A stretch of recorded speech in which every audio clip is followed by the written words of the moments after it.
नमस्कार। आज हम इतिहास की एक बहुत बड़ी बिजली गुल होने की घटना को जरा करीब से देखेंगे।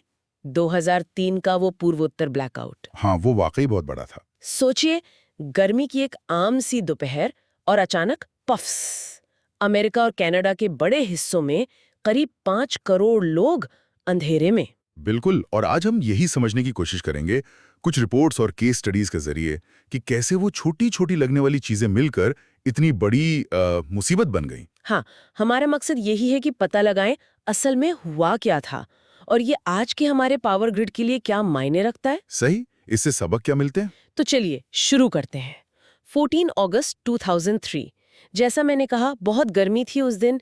एयर कंडीशनिंग फुल चल रहे होंगे। हाँ, लोड तो काफी ज्यादा था ही, और ऊपर से उत्तरी ओहायो और पूर्वी मिशिगन में कुछ पावर प्लांट पहले से ही बंद थे, तो ग्रिड पर थोड़ा स्ट्रेस तो था ही। लेकिन ये तो शायद आम बात है, गर्मियों में कुछ ना कुछ दिक्कतें तो रहती होंगी। रहती हैं, बिल्कुल। पर उस दिन पर्दे के पीछे कुछ ज्यादा ही गड़बड़ चल रही थी। जो मिडवेस्ट इंडिपेंडेंट सिस्टम ऑपरेटर है, मीसो, जो उस एरिया के ग्रिड को मॉनिटर करता है, हाँ। उनका एक बहुत जरूरी सॉफ्टवेयर टूल, स्टेट एस्टिमेटर, वो ठीक से काम नहीं कर रहा था। स्टेट एस्टिमेटर ये क्या करता है? ये समझिए कि ग्रिड की नब्ज देखता है, लगातार डेटा लेकर बताता है कि सिस्टम कितना स्टेबल है, कहाँ क्या चल रहा है। पर उस दिन वो टूल मतलब हैंग हो गया था, समझिए। कोई अपडेट ही नहीं दे रहा था। अरे बाप रे, तो कंट्रोल रूम वालों को पता ही नहीं था कि ग्रिड की हालत क्या है। सही कहा, वो असल में अंधेरे में थे। और इससे भी बड़ी बात, वो कंटिंजेंसी एनालिसिस भी नहीं कर पा रहे थे। वो क्या होता है? वो एक तरह की क्या हो अगर ड्रिल होती है। सिस्टम चेक करता है कि अगर कोई जरूरी लाइन फेल हो जाए तो क्या होगा, बैकअप प्लान क्या है। पर ये हो ही नहीं पा रहा था, तो आने वाले खतरे का कोई अंदाजा ही नहीं था। का कंट्रोल रूम था। हाँ, वहां भी। वहां अलार्म सिस्टम ही फेल हो गया। ये कैसे हो सकता है? मतलब जो चीज खतरे की घंटी बजाएगी वो ही बंद पड़ गई। हाँ, ये वाकई अजीब था। उस खास सिस्टम में कोई सॉफ्टवेयर बग आ गया था, और ऑपरेटर्स को स्क्रीन पे सब ठीक दिख रहा था, जबकि असल में गड़बड़ी शुरू हो चुकी थी। उन्हें कोई अलर्ट, कोई वार्निंग नहीं मिली। तो फिर क्या हुआ दोपहर के करीब 3 बजे? वही हुआ जो ऐसे हालात में हो सकता था। बहुत ज्यादा गर्मी और लोड की वजह से एक मेन ट्रांसमिशन लाइन थी, हार्डिंग चैम्बरलिन। हाँ। वो गर्मी से ढीली होकर इतनी झूल गई कि नीचे एक पेड़ से छू गई और ट्रिप हो गई, मतलब बंद पड़ गई। जैसे घर का सर्किट ब्रेकर गिर जाता है। बिल्कुल वैसे ही, पर बहुत बड़े स्केल पर।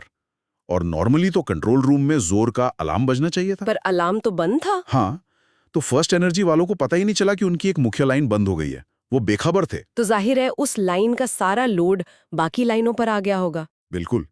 और वो लाइनें पहले से ही स्ट्रेस में थीं, तो वो और गर्म होने लगी और झूलने लगी। फिर करीब आधे घंटे बाद एक और लाइन, हैना जूनिपर, वो भी पेड़ से टकरा गई। हाँ वही हुआ, वो भी ट्रिप हो गई। फिर थोड़ी देर में स्टार साउथ कैंटन लाइन, वो भी पेड़ से टकराकर बंद। और कंट्रोल रूम में अब भी शांति। उन्हें अब भी नहीं पता। अविश्वसनीय है पर सच है। उन्हें दूसरे पावर प्लांट से फोन आ रहे थे कि भाई वोल्टेज कम है, कुछ गड़बड़ है। पर उनके अपने कंप्यूटर स्क्रीन पर सब नॉर्मल दिख रहा था। क्यों? मेसो वाला सिस्टम अब भी डाउन था। हाँ, मिसो का स्टेट एस्टिमेटर अब भी काम नहीं कर रहा था और फर्स्ट एनर्जी का अपना अलार्म सिस्टम भी बंद था। तो उनके पास सही जानकारी पहुंच ही नहीं रही थी।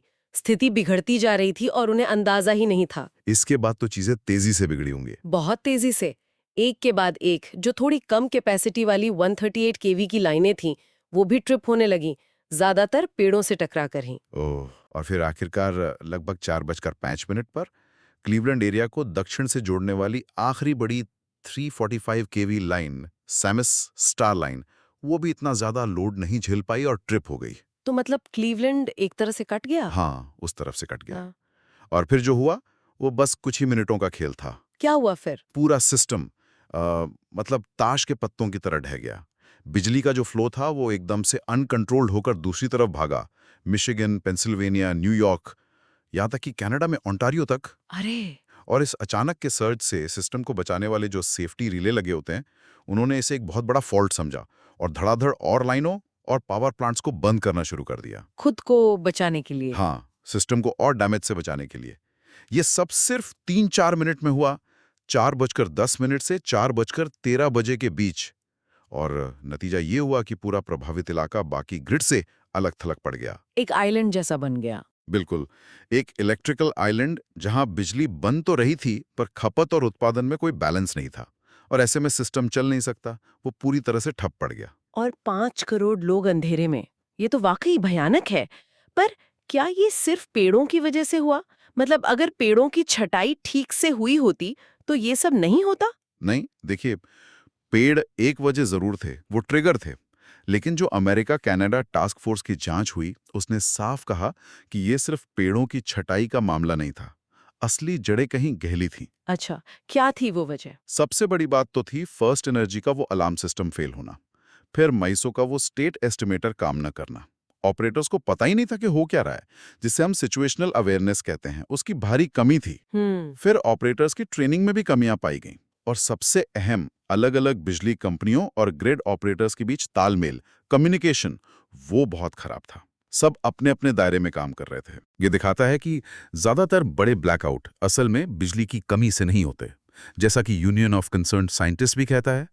वो होते हैं ट्रांसमिशन सिस्टम की जटिलता, ऑपरेशन की गलतियों और तालमेल की कमी से। भारत में 2012 में जो हुआ था, वो शायद अलग था। हाँ, वो काफी हद तक डिमांड सप्लाई का मामला था, जहां मांग सप्लाई से बहुत ज्यादा बढ़ गई थी।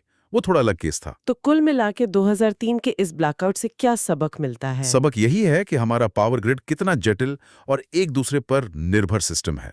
छोटी छोटी चीजें, एक सॉफ्टवेयर बग, एक पेड़ की डाली, एक मिस हुई वार्निंग, ये सब मिलकर एक बहुत बड़ी आपदा खड़ी कर सकती हैं। और ये सिर्फ टेक्नोलॉजी का फेलियर नहीं है। नहीं, बिल्कुल नहीं।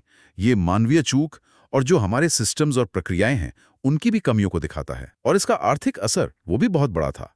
करीब 4 से 10 अरब डॉलर का नुकसान हुआ था, ऐसा अनुमान है। हाँ, सुना है। इसके बाद नियम काफी सख्त किए गए, ग्रिड की विश्वसनीयता के मानक अनिवार्य कर दिए गए, तालमेल भी सुधरा। हाँ, काफी सुधार हुए हैं। NERC यानी north American electric reliability corporation के नियमों को कानूनी तौर पर लागू करने लायक बनाया गया। लेकिन आज के दौर में जब हम ग्रिड में इतनी नई चीजें ला रहे हैं, रिन्यूएबल एनर्जी जैसे solar, wind, smart grid technology, और साथ में मौसम भी अजीब होता जा रहा है, तूफान, हीट वेव, हाँ, ये सब नए चैलेंज हैं। तो सवाल ये उठता है कि क्या हम वाकई अगली किसी ऐसी ही अनपेक्षित, अप्रत्याशित घटना के लिए तैयार हैं? क्या आज भी सिस्टम में ऐसी कोई कमजोरी छुपी हो सकती है जिसके बारे में हमें पता ही नहीं, जो किसी दिन फिर से ऐसा ही कुछ कर दे? ये सोचने वाली बात। अगर आपने ये कहानी यहाँ तक सुनी है तो आप जानते हैं कि सच्चाई को जितनी भी गहराई में दफनाया जाए, वो कभी न कभी बाहर आ ही जाती है। लेकिन क्या आप जानते हैं कि कुछ कहानियां ऐसी भी होती हैं जिनमें सच कभी सामने आ ही नहीं पाया? जानने के लिए जुड़िए हमारी अगली एपिसोड में। अगर आपको ये कहानी पसंद आई तो कृपया इस चैनल को लाइक, शेयर और सब्सक्राइब जरूर करें। आप सुन रहे थे कोरियन डे पॉडकास्ट चैनल पर एक और सच्ची और सिहरन पैदा करने वाली दास्तान। बेल आइकन दबाना मत भूलिए ताकि अगली कहानी की घंटी सबसे पहले आपके पास बजे।